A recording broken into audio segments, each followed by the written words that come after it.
He would not look at her when the wagon brought him home, and that, more than the wheeled chair or the blanket folded over his ruined legs, was what near broke Clara Whitfield's heart in two. "Emmett," she said, stepping down into the yard of the Owl Creek homestead she had once dreamed of keeping house in beside him, "I've come the whole way from the field hospital at Fort Lawn to see you settled. I'm not going back east until I know you're cared for proper." "I don't need caring for," Emmett Roswell said, staring straight ahead at the barn he used to run before a Confederate shell had buried him under a collapsed trench wall and taken the use of his legs forever. "I need you to go home, Clara. There's nothing here for a young woman with a whole life ahead of her." She had heard worse from wounded men. She had spent 2 years in an army hospital tent holding boys' hands while surgeons sawed and sewed. Had learned to read the particular flavor of a man's despair the way other women read weather, and she knew Emmett's for exactly what it was, not a rejection of her, but a rejection of himself, dressed up to look like kindness. "I nursed you through the fever that nearly took you in April," she said, coming around to stand where he'd have to look at her or turn his face away deliberately. "I held the basin when the surgeon cleaned that wound down to the bone, and I sat up 3 nights running when they said you might not see morning. You can tell me to go, Emmett Roswell, but you'll have to say it looking me in the eye, because I've earned that much." She remembered those nights still, the lantern burned low and the canvas walls of the tent snapping in the prairie wind, the way his fever had broken at last just before dawn, and he had opened his eyes and asked, hoarse and half delirious, whether the sky outside was Kansas sky or heaven. And she had told him it was Kansas, and he had said that was good, because he had unfinished business there. She had not known then what that business was. She suspected now, watching him refuse to meet her eye in his own dooryard, that some part of him had meant her, even half out of his mind with fever, even before either of them had dared put a name to it. His jaw worked. For a long moment the only sound was the wind moving through the cottonwoods along the creek, and then, slow and reluctant, he lifted his eyes to hers. "I'm not the man you knew before the war," he said, quiet now, all the gruffness gone out of it. "I can't walk you down to the creek of an evening. I can't dance at a social. I can't even get myself up these porch steps without Deck half carrying me. What kind of husband is that for a woman like you?" "The kind who's still the best shot in 3 counties, Clara said, "and still has arms strong enough to have hauled 2 wounded men off a battlefield under fire before that shell caught you, which I heard about from every soldier who came through that tent after you did. I didn't come here for your legs, Emmett. I came here for you." He looked away first, and she let him, because she understood grief needed room the way a wound needed air, and she had not ridden 300 miles to lose her patience on the first afternoon. That evening the ranch hand, Deck, a lean, quiet man who had stayed on out of loyalty more than wages, drew her aside at the well and told her plain that Dr. Farrow had been out from town twice already and pronounced there was nothing more medicine could do for Emmett's legs. The injury sat too high in the back, the doctor said, and no liniment or exercise would ever mend it.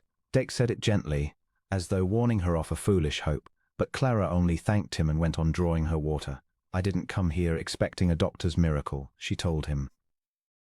"I came here because I know how to care for a man the medicine's already done what it can for. That's different work, Dake, and it's work I know." Dake studied her a long moment, then touched his hat brim in something like respect and said no more about it. The weeks that followed were not easy ones. Emmett kept himself apart, working from his wheeled chair at whatever he could reach, mending harness, cleaning rifles, teaching himself with grim, silent determination to lever his own weight from chair to bed and back without help, but he would not let her closer than the width of a room. Clara took over the kitchen garden and the hens without being asked, mended what wanted mending, and made herself so quietly useful about the homestead that even his stubbornness could find no honest reason to send her off. She watched him from the corner of her eye while she worked. Watched the sweat stand on his brow as he dragged himself up onto the workbench to plane a fence rail one-handed rather than ask for help, and she said nothing, because she had learned in the war tents that a man rebuilding his pride needed witnesses more than he needed rescuers. "You could ask me to steady that rail," she said one evening, when his hands were shaking with the effort of holding a plank true while he worked the plane. "I could," Emmett said, "and then I'd be a man who needs a woman to hold his boards steady."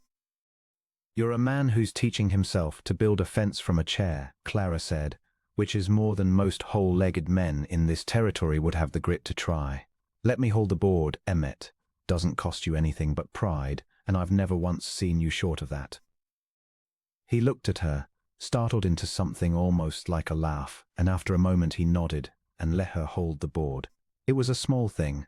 It was the first small thing he had let her give him since he came home, and Clara treasured it the way she might have treasured a diamond.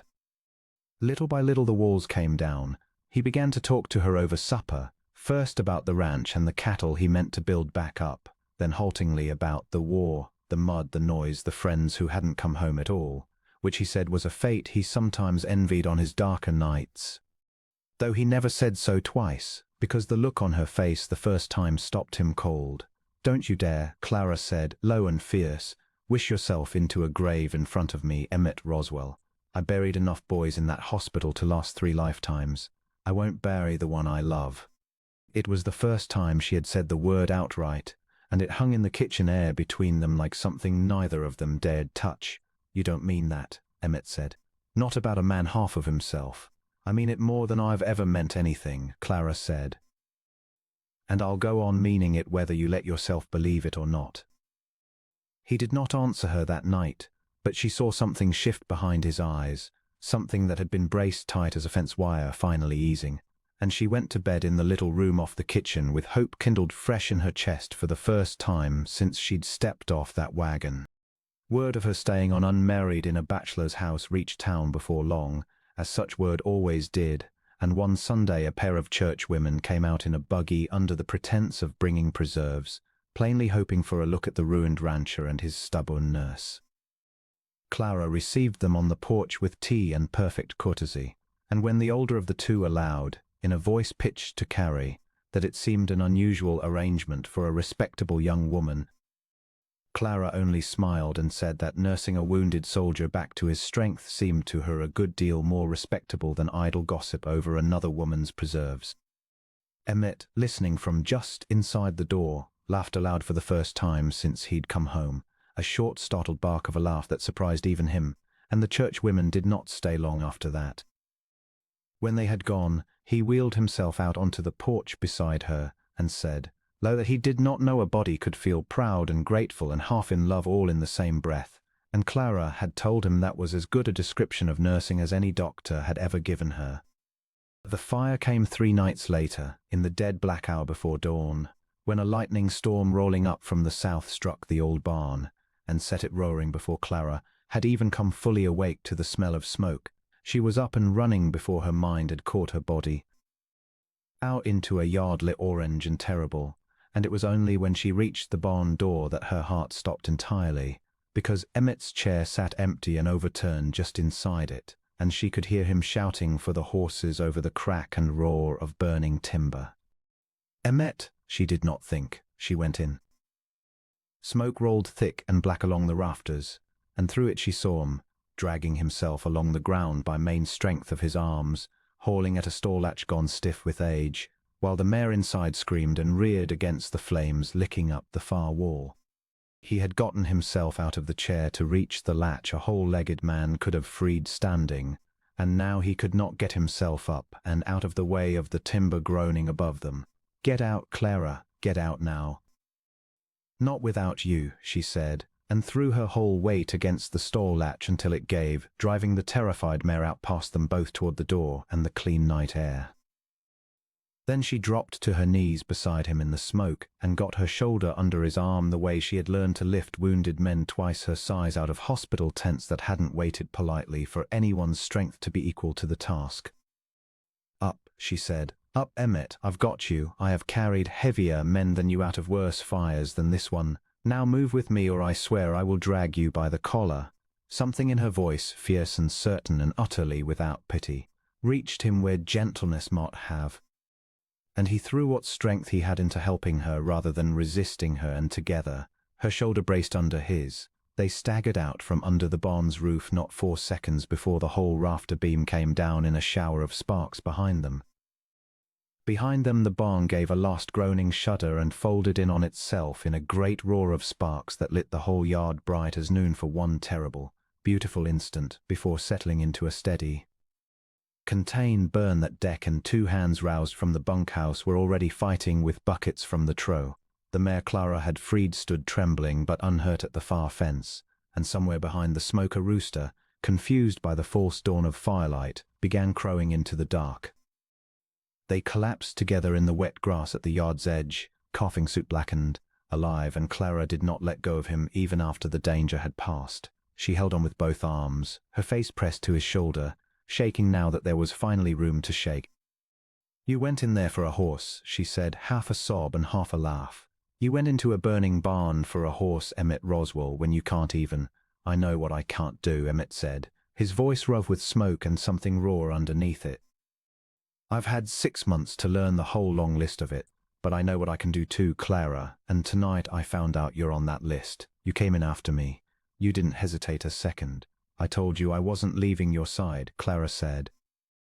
"I meant it the day I stepped off that wagon, and I meant it every day since, whether you believed it or not." He reached up, soot-streaked and trembling, and cupped her face in his hand the way he had not let himself do in all the long weeks since he'd come home broken. "I believe it now," he said. "God help me, I believe every word of it. I love you, Clara Whitfield. I've loved you since a hospital tent in Kansas, and I was too much a coward about my own ruined legs to say so until a fire near took us both." "Then say it again," Clara whispered, "so I know it's true and not just the smoke talking." "I love you," he said, steadier now, and drew her down until their foreheads touched. Legs or no legs, whole man or half of one in some folks' eyes. "I love you, and if you'll still have me, I mean to build you a life on this homestead worth every mile you rode to find me." "I'll have you," Clara said, tears cutting clean tracks through the soot on her cheeks. "I'll have you exactly as you are, Emmett, because exactly as you are was always enough." They were married that autumn in the yard where the old barn had stood, with a new one half-framed beside it, built rail by rail, with Emmett directing from a chair he no longer apologized for and Clara steadying every board he asked her to steady. Dick stood as witness, and even the two church ladies came, bringing preserves again, though this time without a single unkind word between them. Dot Farrow came too, and stood a while by the new raised frame telling Emmett there were men back east now building chairs with fine wheels made for rougher ground than porch boards, and Emmett listened with the same grim, hopeful determination he brought to everything since the fire, already asking questions about how soon such a chair might be ordered. Clara wore no fine gown, only her best blue calico with a sprig of creek willow pinned at the collar, but when Emmett took her hand before the little gathered crowd and said his vows in a voice gone rough with feeling, she thought she had never in all her years of tending broken men felt so entirely, so completely mended herself. And never once, in all the long good years that followed, did either of them forget the night a fire had shown them both exactly what kind of love could not be burned away.